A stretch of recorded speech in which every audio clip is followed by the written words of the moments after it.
నమస్తే. నా పేరు Krishnamraju VVR, president AP editors association. YS Vivekananda Reddy హత్య కేసుకు సంబంధించి కడప జిల్లా కోర్టు సంచలనమైన ఇంజంక్షన్ ఆర్డర్ ఇచ్చింది. దీన్ని ఒక రకంగా చెప్పాలంటే గ్యాగ్ ఆర్డర్గా కూడా దీన్ని మనం భావించవచ్చు. ఈ కేసుకు సంబంధించి ఈ నెల 30వ తేదీ వరకు ఎవరూ ఇక్కడ ఎటువంటి ప్రస్తావన చేయకూడదన్నది ఆ కోర్టు తీర్పు యొక్క ప్రధానమైన సారాంశం.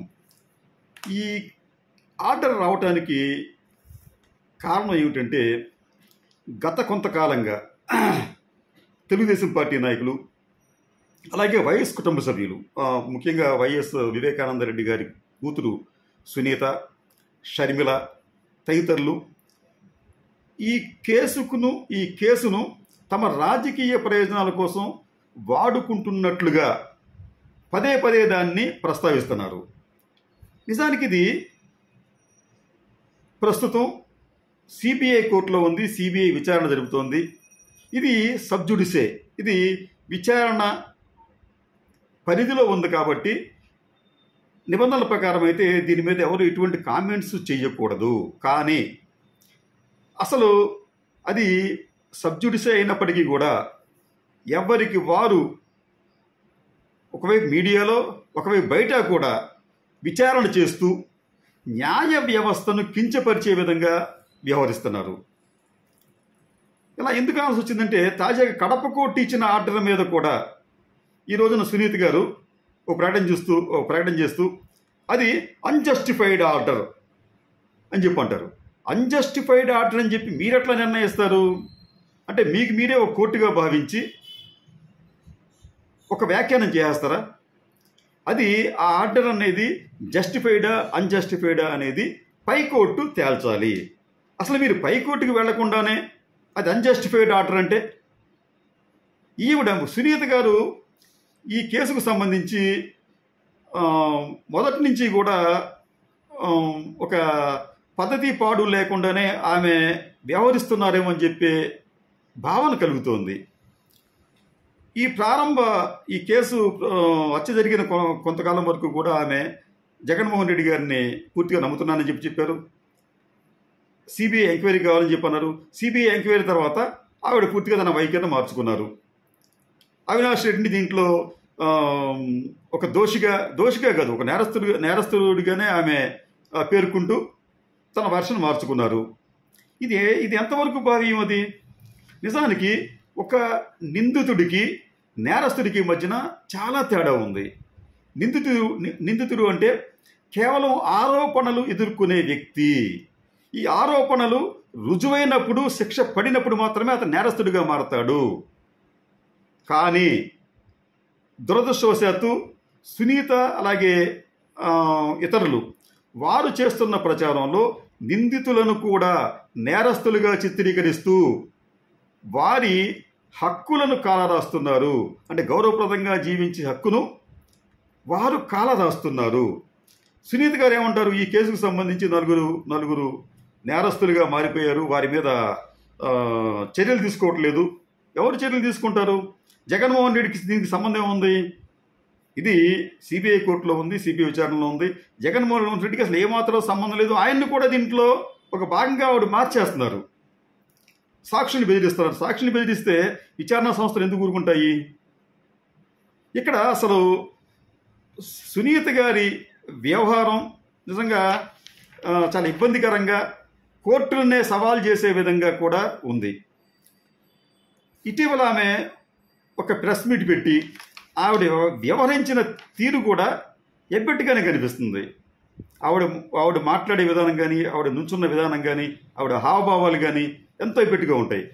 ఆవిడ ప్యారలల్గా ఒక ఎంక్వైరీ చేస్తూ, అంటే సిబిఐతో సమానంగా లేదా సిబిఐతో పోటీ పడుతూ ఒక ఎంక్వైరీ చేస్తూ నా దగ్గర ఈ ఆధారాలు ఉన్నాయని చెప్పి ఆడియో విజువల్స్ చూపించారు. ఇదేదో మీరు విచారణ సంస్థకి ఇవ్వాలి. మీరు ఇక్కడ పబ్లిక్ చూపించబోయేగా ఉంది. పబ్లిక్ చూపించడంలో మీ ఆంతర్యం ఏమిటి? జగన్మోహన్ రెడ్డినో లేదా ఇంకొకళ్ళనో వారి వ్యక్తిత్వ హనానికి మీరు హాని చేయటమే మీ ఉద్దేశమా?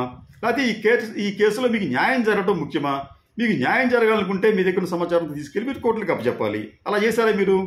అలా చేయలేదు. అలా చేయకుండా ఆవిడ ఏం చేశారంటే ఆ నలుగురు నిందితుల్ని కూడా నేరస్తులుగా మార్చేశారు. నేరస్తుల్ని పదే పదే చెప్పారు ఆవిడ. ఇంకోటి ఏంటంటే ఆవిడకి తెలుసో తెలియదో కానీ మనకున్న ఈ నిబంధనల ప్రకారం ఈ మృతదేహాల మొహాలను కానీ మృతదేహాలను కానీ చూపించకూడదు మీడియాలో. ఒకవేళ చూపించాల్సి వస్తే ఆ మొహాన్ని బాడీని బ్లర్ చేసి చూపించాలి. కానీ సునీత గారు స్వయాన తన తండ్రి రక్తసిక్తమైన భౌతిక కాయాన్ని చాలా క్లోజప్లో మీడియాకు చూపించి తద్వారా రాష్ట్ర ప్రజలందరికీ కూడా చూపించారు. ఇది ఎంతవరకు భావ్యం? అది ఇలాగా అనేక అంశాల్లో సునీత గారు ఎక్కడో ఏదో తప్పు చేస్తూ తన తండ్రి శవం మీద లేదా తన తండ్రి మరణం మీద రాజకీయాలు చేస్తున్నారేమో అని చెప్పే భావన కలుగుతోంది. అసలు ఇటువంటి మీడియా ట్రయల్స్ కానీ లేకపోతే సబ్జుడిసే ఉన్నప్పుడు సంబంధిత వ్యక్తులు బాధితులు కూడా ఎవరూ కూడా ఎటువంటి వ్యాఖ్యలు చేయకూడదు. ఎందుకు చేయకూడదంటే మీకు Nilesh Navalakha versus union government of India కేసులో ఒక వ్యక్తి పిల్లేస్తే దానికి సంబంధించి సుప్రీంకోర్టు చాలా స్పష్టమైన ఆదేశాలు ఇచ్చింది. కేసు విచారణలో ఉండగా బాధితుడి వ్యక్తిగత గోప్యత అనేది కాపాడాలి. బాధితుడు ఎవరు? ఈ రోజున ఎవరైతే వాళ్ళు ఆ కేసులో ఉన్న నిందితులు కావచ్చు లేకపోతే ఇతరులు కావచ్చు, ఎవరైతే బాధితులుగా ఉంటే వారి వ్యక్తిగత గోప్యతను గౌరవించాలి, కాపాడాలి. రెండవది వాళ్ళు ఇచ్చిన ఆదేశం ఏంటంటే కేసు సున్నిత సమాచారాన్ని ఎప్పుడూ బహిర్గతం చేయకూడదు. ఇటువంటి సమాచారాన్ని సునీతే కాదండి, దస్తగిరితో పాటు అనేక మంది బహిర్గతం చేస్తున్నారు కోర్టు ఆదేశాలకు విరుద్ధంగా. మూడోది, దర్యాప్తు అధికారి ఎదుట చేసే నేరాంగీకారాన్ని బహిర్గతం చేయకూడదు. ఇది కూడా ఉల్లంఘించేస్తున్నారు. దర్యాప్తు అధికారి ఎదుట ఏం చెప్పారో దానినే బహిరంగంగా చెప్తున్నారు. అది ఎవరు చేసినా తప్పే, ఇంక్లూడింగ్ అవినాష్ రెడ్డి చేసినా తప్పే అవుతుంది. అలా చేయకూడదు సుప్రీంకోర్టు ఆదేశాల ప్రకారం. నాలుగోది, విచారణలో ఉన్న సమయంలో కేసుకు సంబంధం ఉన్న వారెవరూ ఇంటర్వ్యూలు ఇవ్వకూడదు. ఇంటర్వ్యూలు పదే పదే ఇస్తున్నారు. ప్రచారం కోసం పాకులాడుతున్నారా, న్యాయం కోసం మీరు పాకులాడుతున్నారా చెప్తూ సుప్రీంకోర్టు ఏం చేస్తుందంటే అంటే సబ్జుడిషియల్ ట్రయల్స్లో ఇటువంటి ట్రయల్స్లో దోషిగా నిలబెట్టడం అంటే ఆ వ్యక్తి నిష్పాక్షిక విచారణకు హాని కలిగించడమే, నిందితుడికి గల నిష్పాక్షిక విచారణ హక్కును కాలరాయడమే. ఈ విచారణల వల్ల ప్రజల దృష్టిలో అమాయకుడు నేరస్తుడుగాను, నేరస్తుడు అమాయకుడుగాను మారే ప్రమాదం ఉంటుంది. ఇది చాలా ముఖ్యమైన అంశం అక్కడది.